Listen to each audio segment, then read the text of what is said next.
Everyone, अपना reaction पर आपका स्वागत है। आज हम जिस वीडियो पर रिएक्ट करने जा रहे हैं, इस वीडियो का टाइटल है कुंडलिनी कैसे जागृत करें। तो ये सदगुरु टीवी चैनल है, मीन्स तो आप यहाँ पर भी जा सकते हैं और सभी जानते हैं इनको, गुरुजी हैं ये। और अगर आप न्यू है चैनल को सब्सक्राइब कर दीजिएगा, लाइक कर दीजिएगा, शेयर जरूर कर दीजिएगा। काफ़ी इंपॉर्टेंट वीडियो है ये और पूरी इसको देख लीजिएगा, कंप्लीट देखिएगा। ठीक है, तो वीडियो को शुरू करते हैं। कुंडलिनी योग मूल रूप से सबसे जोखिम भरा योग है। मैं जोखिम भरा इसलिए कह रहा हूं क्योंकि ये सबसे शक्तिशाली भी है। सबसे शक्तिशाली हमेशा सबसे खतरनाक भी होता है। कुंडलिनी योग आपको कुछ दिनों के भीतर बदल सकता है। अचानक अभ्यास के 2 दिनों बाद ही आप अपने ही घर में एक अजनबी की तरह महसूस करेंगे, क्योंकि यह आपके बारे में सब कुछ बदल देगा।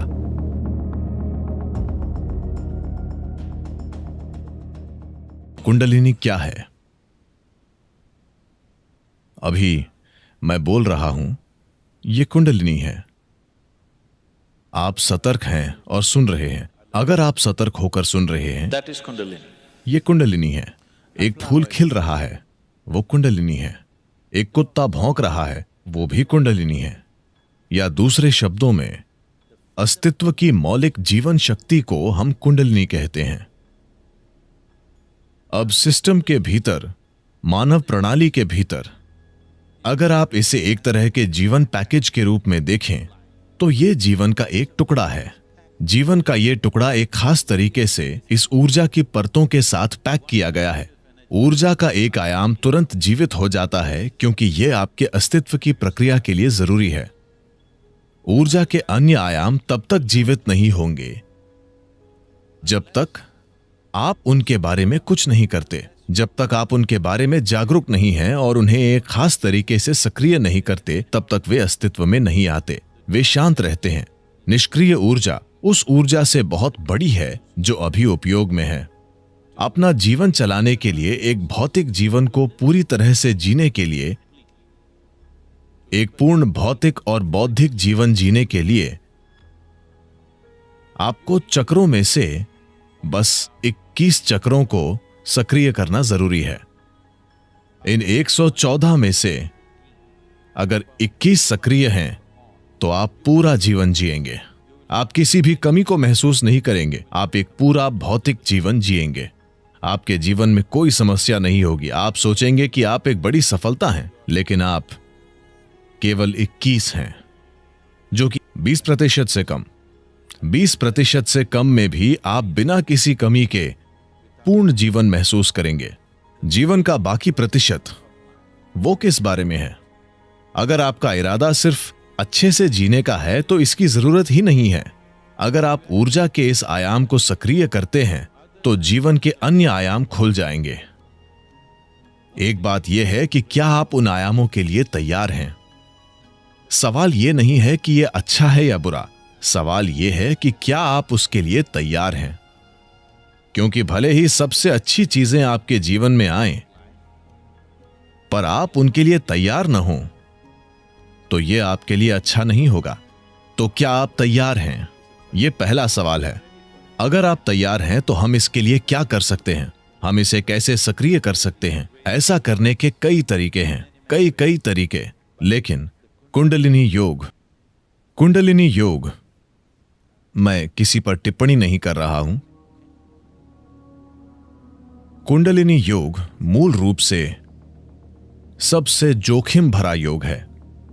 मैं जोखिम भरा इसलिए कह रहा हूं क्योंकि यह सबसे शक्तिशाली भी है। सबसे शक्तिशाली हमेशा सबसे खतरनाक भी होता है, अगर गलत तरीके से किया जाए तो। अभी दुनिया में कई प्रकार की ऊर्जाएं हैं। बिजली को भी कई अलग अलग तरीकों से पैदा किया जा रहा है। एक तरीका है कि हम इसे परमाणु रिएक्टरों के माध्यम से करते हैं। यह ऊर्जा उत्पादन का सबसे कारगर तरीका है जिसे हम अभी जानते हैं, लेकिन यह सबसे खतरनाक तरीका भी है ना? जब चीजें गलत हो जाती हैं तो वे गंभीरता से गलत हो जाती हैं। जब चीजें सही होती हैं तो यह दुनिया में ऊर्जा का उत्पादन करने का वाकई सबसे आसान और अच्छा तरीका है, परमाणु ऊर्जा। लेकिन जब यह खराब हो जाता है तो ये वास्तव में इस तरह खराब हो जाता है कि आप इसे ठीक नहीं कर सकते। कुंडलिनी योग भी ऐसा ही है। यह सबसे शक्तिशाली है, पर यह सबसे खतरनाक है। जरूरी तैयारी और मार्गदर्शन के बिना, विशेषज्ञ मार्गदर्शन, निरंतर मार्गदर्शन और देखरेख के बिना किसी को कभी इसका प्रयास नहीं करना चाहिए। पर समस्या यह है कि इस पर किताबें लिखी गई हैं और सभी उच्चतम योग करना चाहते हैं। कोई भी ए से शुरू नहीं करना चाहता, सब जी के साथ वर्णमाला शुरू करना चाहते हैं। यह रवैया अपने आप में ही खतरनाक है। जो शक्ति जीवन में परिवर्तन ला सकती है, वो जीवन का विनाश कर सकती है, सिर्फ इसलिए कि जरूरी प्रतिबद्धता, समर्पण, ध्यान और समझ के बिना इसे किया जा रहा है। कुंडलिनी ऊपर उठने से, अगर कुंडलिनी ऊपर उठती है तो आपके जीवन के आयाम इतनी तेजी से बदलेंगे कि आपको बाहर भी जल्दी बदलाव लाने के लिए तैयार होना चाहिए, वरना चीजें बड़े पैमाने पर बिखर जाएंगी। शास्त्रीय यौगिक परंपराओं में हम पारिवारिक स्थितियों में रहने वाले लोगों को एक प्रकार का योग सिखाते हैं। एक अन्य प्रकार का योग है जो हम तपस्वियों को सिखाते हैं। ईशा में हमारे पास दोनों रूप हैं। हमारे पास तप योग है और सामान्य योग भी है। हम आपको तपस्वी योग कभी नहीं सिखाएंगे। यह योग का सबसे शक्तिशाली तरीका है, लेकिन इसमें अनुशासन और फोकस की जरूरत होगी, जो आप अपने सामान्य जीवन में नहीं कर पाएंगे। अगर आप उस तरह का योग करते हैं तो यह आपके बाहरी जीवन को तुरंत तोड़ फोड़ देगा। अब यह योग आपके जीवन में जोड़ तोड़ करने के लिए नहीं बनाया गया है, यह आपके जीवन को बेहतर बनाने के लिए बनाया गया है। जब जीवन बेहतर होता है, जब चीजें बेहतर होती हैं, आप अधिक पैसा कमाते हैं, आपका बिजनेस बेहतर हो रहा है, आपका पेशा बेहतर हो रहा है, आमतौर पर दुर्भाग्य से परम की तलाश करने की आपकी लालसा धीमी हो जाती है। हाँ, तो वास्तविक अर्थों में यह तरीका अच्छा नहीं है, पर यह आज की दुनिया में काम करने का एकमात्र तरीका है, और यह एकमात्र तरीका है जो अधिकांश लोगों के लिए कारगर होता है। बहुत कम लोगों के लिए हम इसे अन्य तरीकों से कर सकते हैं। हम इन सभी चीजों को दरकिनार कर सकते हैं और बस बहुत ही शक्तिशाली तरीके से काम कर सकते हैं, पर यह उनके आसपास के सभी सामाजिक ढांचों को खत्म कर देगा जो हर किसी के लिए अच्छा नहीं है। तो ये विभिन्न आयाम हैं। अगर कुंडलिनी योग का अभ्यास करना है तो आपको एक निश्चित प्रकार के वातावरण में होना चाहिए। आप सामाजिक परिस्थितियों में रहकर कुंडलिनी योग नहीं कर सकते, वरना कुंडलिनी योग के नाम पर आप कुछ सरल कर रहे हैं, क्योंकि कुंडलिनी योग आपको कुछ दिनों के भीतर बदल सकता है। अचानक अभ्यास के 2 दिनों बाद ही आप अपने ही घर में एक अजनबी की तरह महसूस करेंगे, क्योंकि यह आपके बारे में सब कुछ बदल देगा। क्या हम कुंडलिनी ऊंचा उठा सकते हैं? हां, हम कर सकते हैं।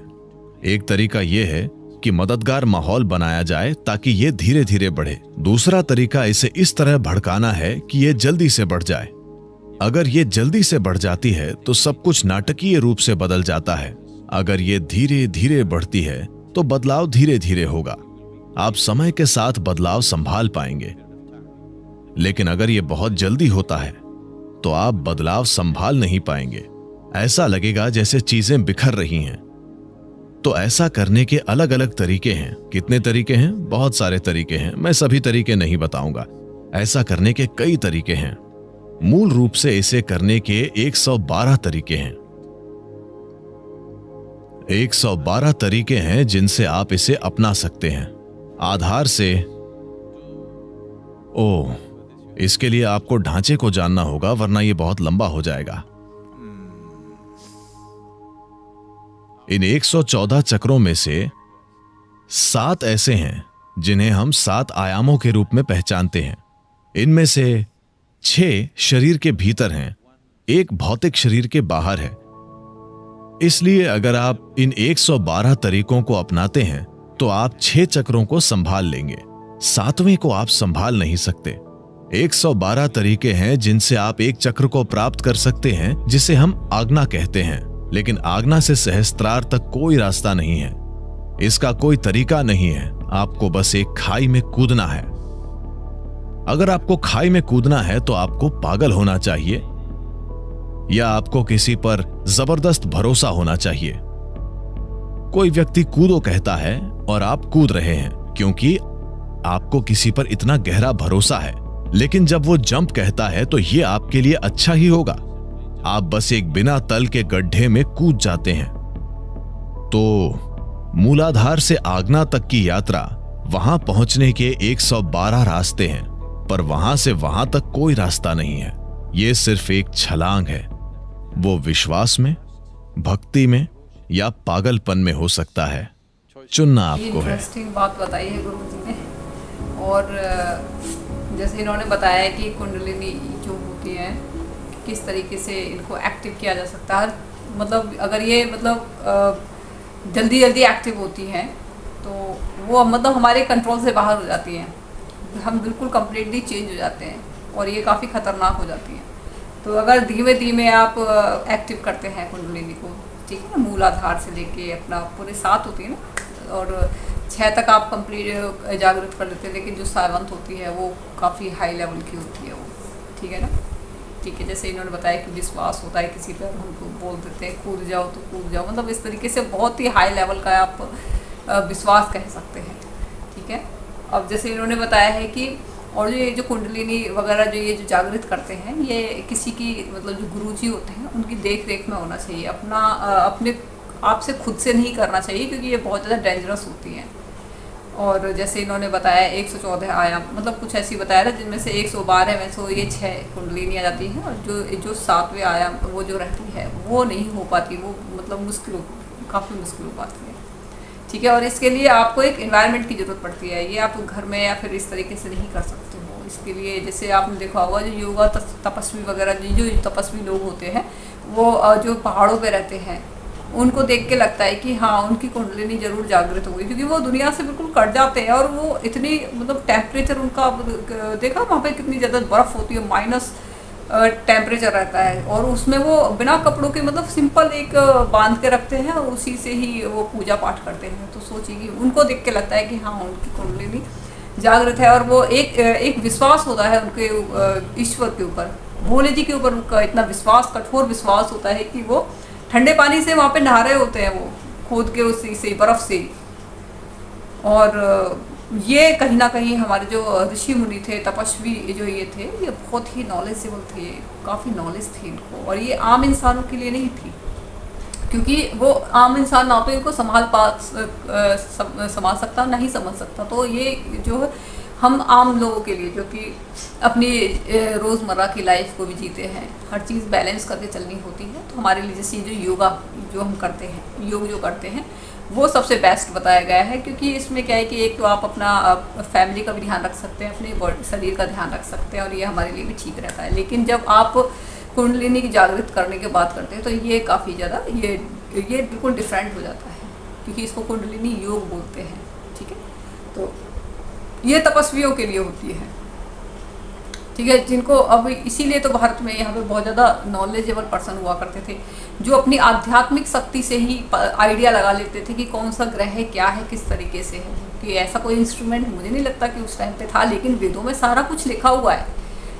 तो आध्यात्मिक नॉलेज उनके बहुत ज़्यादा हाई लेवल पे थी। उनकी कुंडलिनी हो सकता है कि उनकी जागृत हो और उन्हें बहुत कुछ पता हो उन सब चीज़ों से, ठीक है। तो क्योंकि हम सिर्फ अपनी कितनी परसेंट ऊर्जा यूज़ कर पा रहे हैं, 21% समथिंग, जैसे इन्होंने बताया, ठीक है। इतना ही जो कि अभी जो अनिश्चित है, जिसे हम जानते ही नहीं है, जो बहुत ही ज़्यादा खतरनाक है, जिस एनर्जी के बारे में भी हमें पता ही नहीं है, वो हम अभी यूज़ भी नहीं करते हैं, ठीक है। और वो यूज़ की जा सकती है कुंडलिनी जागृत करके, और वो बहुत ज़्यादा खतरनाक होती है, हर किसी के बस की बात नहीं है उसको करना, ठीक है। वो तपस्वियों के लिए ही जो उसको कर सकते हैं, जो उसको मतलब क्योंकि सारी चीज़ें एक साथ बिखर जाती हैं, संभल नहीं पाते, पागलपंती एक तरीके से आपके अंदर बहुत ही ज़्यादा एक साथ चेंजेस आना, ये सारी चीज़ें हो जाती हैं। तो काफ़ी इंटरेस्टिंग वीडियो है और काफ़ी नॉलेजेबल है कुंडलिनी योग। इससे पहले मैंने एक वीडियो बनाई थी कुंडलिनी के ऊपर, तो यही था कि जब मैंने वो वीडियो बनाई थी उसमें मतलब वो रिएक्ट किया था उस वीडियो पे, तो मैं काफ़ी मतलब वीडियो को देख के मतलब काफ़ी हैरान हुई थी उनकी बातों को सुन के, कितनी नॉलेज है हमारे सनातन धर्म में, कितने मतलब नॉलेजेबल पर्सन रहे हैं यहाँ पे, कोई दूर दूर तक भी नहीं, इनके आसपास भी नहीं झांक सकता, इतनी नॉलेज है, बहुत नॉलेज है। लेकिन फिर अब जैसे मैंने ये इनके बारे में और जाना, मैं उस वीडियो को देख के कह रही थी कि इसमें जो है हमारे बुक्स में आनी चाहिए ये सारी चीज़ें, लेकिन इस वीडियो को देखने के बाद मेरा नज़रिया थोड़ा बदल गया है, क्योंकि उसको जागृत करने के लिए एक आम इंसान को ये नहीं करनी चाहिए, अदरवाइज बहुत ज़्यादा खतरनाक हो सकती है। ठीक है ना। तो वेदों में बहुत सारी ऐसी चीज़ें दे रखी हैं हमारे कि जिन्हें आप एक आम इंसान ना ही यूज़ करे, ना ही अप्लाई करे अपने ऊपर, तो ज़्यादा अच्छा है। वो कहीं ना कहीं उसका भी विनाश कर सकती है वो, क्योंकि वो उसे समझ नहीं पाएंगी और बहुत ही ज़्यादा प्रॉब्लम्स हो सकती हैं, क्योंकि हर किसी की बस की बात नहीं है। आपके अंदर इतनी ताकत भी होनी चाहिए कि आप उसको सहन कर सको। आपने कभी देखा होगा, आप कभी कुछ ऐसी वो वीडियोस देखते होंगे, मतलब थोड़े भूत प्रेतों से रिलेटेड है ना, कुछ इस तरीके से, तो आप अंदर से बिल्कुल सहम से जाते हैं, नर्वस हो जाते हैं, हाथ पैर ठंडे पड़ जाते हैं। सोचो, जब हम इस तरीके की वीडियो को सुनने के बाद में इतना नर्वस हो जाते हैं, तो जब कुंडली आप जागृत करोगे तो क्या हालत होगी? क्या इतनी पावर होगी कि आप उस चीज़ को बर्दाश्त कर सको, या फिर उस चीज़ को आप सहन कर सको? है आपके इतनी ताकत? मेरे अंदर तो नहीं है। मैं तो ऐसी कोई वीडियोस वगैरह होती, मैं इतनी नर्वस हो जाती हूँ, मुझे तो ऐसा लगता है कि जैसे पता नहीं क्या ही हो जाता है, बहुत डर सा फील होता है इस तरीके की वीडियोस जब मैं कभी रिएक्ट करती हूँ। हिम्मत नहीं पड़ती मेरी रिएक्ट करने की। कुछ टाइम तक तो ऐसा लगता है कि सामने से कुछ अजीब सा फील सा होता है, ऐसा लगता है कि कहीं ऐसा तो नहीं, कहीं तो काफ़ी ज़्यादा माइंड को डाइवर्ट करना पड़ता है। तो सोचो कि जब हम इस तरीके की वीडियो में रिएक्ट करते हैं तब हमें ऐसी फीलिंग आती है, डर जाते हैं हम अंदर से, हम हर उस चीज़ को हम मतलब वो नहीं कर पाते हैं, मतलब क्या बोलूँ मैं उसको। तो इसी तरीके से क्या कुंडलिनी है, तो हम इनको किस तरीके से वो कर पाएंगे, मैनेज कर पाएंगे? ठीक है, सिचुएशन को मैनेज कैसे कर पाएंगे? तो ये सारी चीज़ें हैं। बड़ी इंफॉर्मेटिव वीडियो है ये, और आप बताइएगा आपको कैसी लगी, आपको कैसा लगा हमारा रिएक्शन, वीडियो के बारे में बताएगा गुरु जी ने जो बताया है। और अगर आपको ये रिएक्शन अच्छा लगा हो तो आप इसे को सब्सक्राइब कर दीजिए, लाइक कर दीजिए, शेयर जरूर कर दीजिएगा। जय श्री राम।